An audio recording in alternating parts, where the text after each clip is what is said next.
Hello friends, मैं हूं doctor मल्लिका वाजपेयी और आज इस वीडियो में मैं आपको हाइपर एसिडिटी के बारे में बताऊंगी, जिसे एसिड रिफ्लक्स, GERD और आम बोलचाल की भाषा में एसिडिटी का होना, खट्टा पानी मुंह में आना, जलन होना, छाती में जलन होना, ये सारे सिम्टम्स जो हैं वो रोगी में मिलते हैं।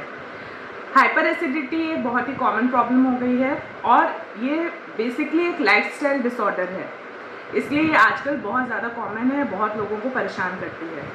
तो आज इस वीडियो में हम देखेंगे कि हाइपर एसिडिटी एक्चुअली होती क्यों है और उससे हम कैसे अपना बचाव कर सकते हैं और आयुर्वेद में इसके लिए क्या क्या उपचार बताए गए हैं। वीडियो को लाइक करिए, शेयर करिए और चैनल को सब्सक्राइब ज़रूर करिए।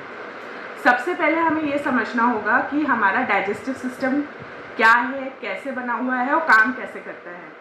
हमारा जो खाना हम खाते हैं वो खाने की नली से फूड पाइप, जिसको ईसोफेगस भी कहा जाता है, उसके रास्ते हमारे पेट में जाता है। पेट कहाँ होता है? हमारे एब्डोमेन के लेफ्ट साइड ऊपर की तरफ हमारा पेट जो होता है वो सिचुएटेड होता है। पेट जो अंग्रेजी का अल्फ़ाबेट जे है, जे फॉर जयपुर, उस अक्षर के आकार का होता है। जहाँ पे ये फूड पाइप, खाने की नली हमारे पेट से मिलती है, उस जगह एक वॉल्व होती है जिससे कि खाना एक ही डायरेक्शन में, जहाँ से हम खाना खाते हैं तो खा के वो फूड पाइप से पेट की तरफ जाए और पेट से कुछ भी वापस फूड पाइप में ना आ पाए। यानी खाना गया और वो वॉल्व बंद हो गई तो कुछ भी अब पेट से वापस खाने की नली की तरफ नहीं जाएगा। ये एक स्वस्थ नॉर्मल डाइजेस्टिव सिस्टम में होता है। जो हमारा पेट होता है उसमें खाने को डाइजेस्ट करने के लिए एंजाइम्स होते हैं और डाइजेस्टिव जूसेस होते हैं। इन डाइजेस्टिव जूसेस में HCl, KCl, NaCl, बेसिकली मतलब ये एसिडिक मीडियम होता है। जो pH होता है हमारे पेट का वो एसिडिक होता है, जिससे खाना जो है वो अच्छे से पच सके।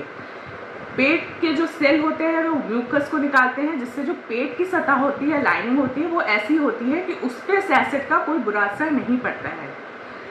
पर जो हमारे खाने की नली होती है वो इस एसिड को झेलने के लिए उसकी सतह बनी ही नहीं होती। तो जब हमारे गलत लाइफस्टाइल की वजह से, डाइट की वजह से या किन्हीं और कारणों की वजह से, ये जो मैंने वॉल्व आपको बताया जिसको बोलते हैं लोअर ईसोफेजियल स्फिंक्टर, जब ये कमज़ोर हो जाता है, ख़राब होने लगता है, तो ये एसिड जो पेट का होता है वो फूड पाइप में, खाने की नली में वापस आने लगता है और कभी कभी इसके साथ खाना भी वापस आता है। तब हमें इस हिस्से में, चेस्ट के हिस्से में जलन होती है और ऐसा सेंसेशन होता है कि जैसे कुछ चढ़ के ऐसा गरम गरम जलने जैसा एसिड जो है वो मुंह में आ रहा है। तो ये हाइपर एसिडिटी में होता है। इसको कहते हैं एसिड रिफ्लक्स, मतलब एसिड का पेट से खाने की नली में आना। एसिड रिफ्लक्स में फूड का ये जो फूड पाइप है, जो खाने की नली है, अभी इसकी लाइनिंग ख़राब होनी नहीं शुरू होती है। तो ये एसिड वापस जब चला जाता है पेट में तो ये सिम्टम्स कम हो जाते हैं। बट जब लंबे समय तक ये एसिड रिफ्लक्स बना रहता है तब GERD रोग हो जाता है, जिसको हम गैस्ट्रोएसोफेजियल रिफ्लक्स डिसीज़ कहते हैं। मतलब ये जो लाइनिंग हमारी फूड पाइप की होती है ये ख़राब होने लगती है, सतह ख़राब होने लगती है और धीरे धीरे इस फूड पाइप में सिकुड़न आने लगती है। और ये सभी लक्षण, जैसे जलन होना, कई बार जो एसिड होता है उसकी उल्टी तक होती है पेशेंट को, खाने को डाइजेस्ट नहीं कर पाना, और ये जो एरिया होता है चेस्ट में, इसमें टाइटनेस होना, पेन होना, ये सारे लक्षण बहुत अधिक बढ़ जाते हैं।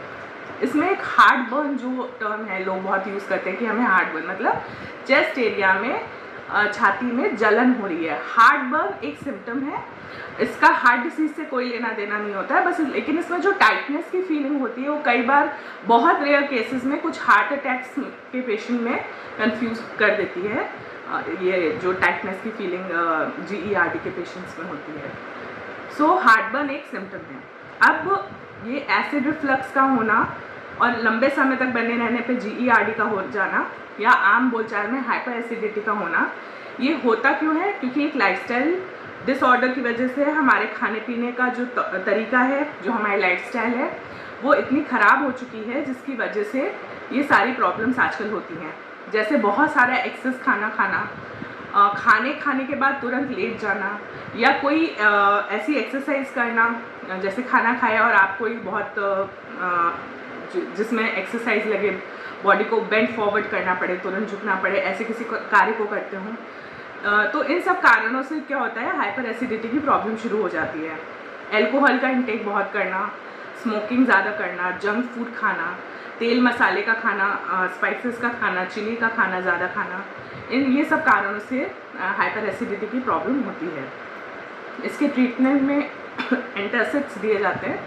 एंटासिड्स में जैसे मैग्नीशियम कार्बोनेट है, एल्युमिनियम हाइड्रोक्साइड है, कुछ H2 ब्लॉकर्स आते हैं, इनसे भी फ़ायदा नहीं होता है तो PPIs दिए जाते हैं।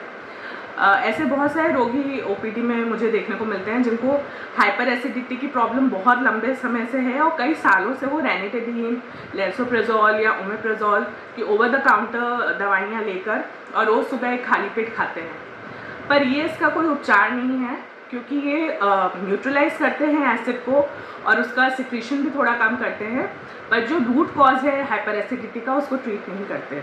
और एक लॉन्ग टर्म तक जब आप इन एंटासिड्स को लेते रहते हैं तो इनका भी साइड इफ़ेक्ट होता है अपना, जो नुकसानदेह होता है बॉडी के लिए। अब आयुर्वेद के अनुसार हम देखते हैं तो आयुर्वेद में हाइपर एसिडिटी को अम्ल पित्त बोला गया है। जो पित्त दोष है उसकी अधिकता से, उसके दूषित होने से ये अम्ल पित्त का रोग होता है। जो पित्त का आश्रय स्थान बताया गया है वो हृदय और नाभि के बीच में बताया गया है। और जब ये पित्त दोष प्रकोपित होता है तो जो पाचक रस है पेट में जो हमारे बनता है वो अत्यधिक बनता है, और उससे ये सारे जो लक्षण मैंने आपको बताया, जलन होना, खट्टा पानी मुंह में आना, डकारे आना, कुछ रोगियों में उल्टी भी होती है, तो ये सारे लक्षण उनमें पाए जाते हैं। अब हम देखते हैं कि पित्त प्रकोपित कैसे होता है। अध्यशन करना मतलब जब आपको भूख ना लगी हो या पहले का आहार आपका नहीं पचा है फिर भी आहार को दोबारा कर लेना, खाना खा लेना। खाने का कोई एक नियमित समय नहीं होना, विरुद्ध आहार को करना, मतलब आयुर्वेद में कुछ ऐसे खाने बताए गए हैं जिनको मिक्स करके नहीं खाते हैं, जैसे कि दूध के साथ नमक का सेवन नहीं करते, बट जब हम आलू के पराठे या पनीर के पराठे खाते हैं तो उनको चाय के साथ लेते हैं जिसमें दूध पड़ा होता है, तो ये विरुद्ध आहार की श्रेणी में आता है। आजकल जो मिल्क शेक्स बनते हैं जिसमें कई तरह के फ्रूट्स मिक्स कर दिए जाते हैं, ये भी विरुद्ध आहार में आता है। दही का उपयोग कभी भी गर्म करके नहीं किया जाता है। तो ये जो आहार में ये सब चीज़ें लोग लेते हैं, लंबे समय तक अपने खाने पीने का ध्यान नहीं रखते हैं, तो उससे ये अम्ल पित्त का रोग जो है वो उत्पन्न हो जाता है और जठराग्नि भी मंद होती है, धीरे धीरे पित्त का जो दोष है वो प्रकोपित होता जाता है और फिर ये जो अम्ल पित्त है इसके लक्षण हमें रोगी में देखने को मिलने लगते हैं। इसके साथ साथ विहार में, लाइफस्टाइल में क्या होता है, जैसे खाने का जो समय है वो आपका फिक्स ना होना, लंबे समय तक अगर पेट खाली रहता है तो भी एसिडिटी की प्रॉब्लम होती है, क्योंकि जो डाइजेस्टिव जूस है वो पेट में सिक्रीट होता है पर उसको खाना नहीं है, पेट खाली है, खाना नहीं है उसको डाइजेस्ट करने के लिए, तब भी ये एसिड जो है वो रिफ्लक्स होके पीछे अपनी फूड पाइप में आता है ऊपर की तरफ। तो इसलिए खाना एक फिक्स टाइम पे खाना चाहिए और भले ही आप कम खाना खाएं और छोटे छोटे इंटरवल्स में खाएं अगर हाइपर एसिडिटी की आपको प्रॉब्लम होती है, पर पेट को बहुत लंबे समय तक खाली नहीं रखना चाहिए। बहुत ज़्यादा स्ट्रेस, इसको मानस भाव बोलते हैं आयुर्वेद में, मतलब जो लोग बहुत ज़्यादा गुस्सा करते हैं, बहुत स्ट्रेस लेते हैं, बहुत एंग्जाइटी उनमें बहुत ज़्यादा होती है, ऐसे रोगियों में भी जो अम्ल पित्त है उसकी जो लक्षण है वो अधिक पाए जाते हैं। हाइपर एसिडिटी इनको बहुत होती है। और जो विहार में और चीज़ें हैं जैसे स्मोकिंग, एल्कोहल, इसका इंटेक जो लोग ज़्यादा करते हैं, मांसाहार ज़्यादा खाते पीते हैं, उन लोगों में भी ये अम्ल पित्त का रोग जो है वो देखा जाता है। तेल मसाले का खाना ज़्यादा खाना, मिर्च ज़्यादा, जो लाल मिर्च खासकर इसमें नहीं खानी चाहिए जिन लोगों को हाइपर एसिडिटी की प्रॉब्लम होती है। अब लक्षण में तो वही जो मैंने आपको बताया कि जलन होती है, खट्टा पानी, और कई बार इसमें जो उल्टी होती है उसमें भी पित्त की अधिकता, पीला पीला जो पानी होता है वो निकलता है रोगी में। आयुर्वेद में अम्ल पित्त के 2 प्रकार बताए गए हैं, ऊर्ध्व और अधोग। ऊर्ध्व में क्या होता है कि इसमें हेडेक होता है, मतलब सिर में दर्द होता है ऐसे रोगियों में, और जी का मिचलाना, उल्टी का सेंसेशन बने रहना, और जब उल्टी हो जाती है ऐसे रोगियों में, वॉमिट होता है, तो उनको इन सारे सिम्टम्स से रिलीफ मिलता है। अधोग जब होता है तो पेट में दर्द हो सकता है ऐसे रोगियों में, और इनमें लूज मोशंस हो सकते हैं और गुड़गुड़ाहट हो सकती है पेट में। ये सारे सिम्टम्स अधोग होने पे मिलते हैं। अब इसकी चिकित्सा में सबसे पहले तो निदान परिवर्जन, मतलब कि आहार और विहार में ऐसी जो भी चीज़ें हैं जिससे कि पित्त प्रकोपित हो रहा है उन्हें आपको नहीं करना है। खाने को आपको एक समय पे, नियमित समय पे खाना है। जो पथ्यकर आहार है, मतलब जो कसैला है, कड़वा है, मधुर रस का है, नॉर्मली हम लोग क्या करते हैं कि स्वीट डिश जो होती है वो खाने के बाद खाते हैं, बट आयुर्वेद के अनुसार जो मधुर रस है, अगर जिन लोगों में हाइपर एसिडिटी की प्रॉब्लम है, अम्ल पित्त के रोगी हैं, अगर वो मधुर रस को पहले खाते हैं और उसके बाद भोजन करते हैं तो उनको इसके लक्षणों में बहुत आराम मिलता है। और जो व्यायाम है, योगा इसमें बहुत फ़ायदा करते हैं, जैसे पश्चिमोत्तासन है, प्राणायाम है, वो इनके लक्षणों को बहुत कंट्रोल करके रखता है। एक जो स्लीप के प्रॉपर आवर्स हैं, जो 7 से 8 घंटे की नींद एक पूरी होनी चाहिए, उसका भी इस पर ध्यान रखना चाहिए कि आपकी नींद जो है वो पूरी हो रही है 7 से 8 घंटे। जो आपका लास्ट मील होता है, मतलब जो आप डिनर लेते हैं और जब आप सोने जाते हैं, उसके बीच में 2 से 3 घंटे का गैप ज़रूर होना चाहिए। पानी का भी इंटेक जो है वो अच्छे से होना चाहिए, डिहाइड्रेटेड नहीं होनी चाहिए बॉडी, तो उसमें भी एसिडिटी के सिम्टम्स में आराम मिलता है। अब औषधियाँ इसमें बहुत सारी बताई गई हैं। इसमें जिनमें अम्ल पित्त के जो रोगी होते हैं, उसमें आंवला पाउडर 3 से 5 ग्राम पानी में अगर आप रात में भिगो देते हैं, सुबह छान के इस पानी को मिश्री के साथ लेने से हाइपर एसिडिटी में बहुत लाभ मिलता है। इसमें आप एलोवेरा का जूस भी सुबह खाली पेट ले सकते हैं, आंवले का जूस भी ले सकते हैं, ये भी बहुत फ़ायदा करता है। औषधियाँ जो चिकित्सीय सलाह में दी जाती हैं, इसमें अभिपत्तिकर चूर्ण है, कामदुदा रस है, सूतशेखर रस, लघु सूतशेखर रस, भूनिम्बादी काढ़ा आता है। इसमें त्रिफला चूर्ण और एरन चूर्ण भी काफ़ी लाभकर होता है। तो ऐसी कई सारी औषधियाँ हैं। अभिपत्तिकर चूर्ण इसमें खासकर बहुत अच्छा काम करता है अम्ल पित्त में, तो जिनको आप आयुर्वेदिक चिकित्सक के सलाह में ले सकते हैं। इसमें जो मेन चीज़ आपको ध्यान रखनी है कि डाइट और लाइफस्टाइल, जब ये दोनों को आप चेंज करेंगे औषधि के साथ, तभी इस रोग से, इस सिम्टम से आपको कंप्लीट रिलीफ लंबे समय तक बना रहता है, मिला रहता है।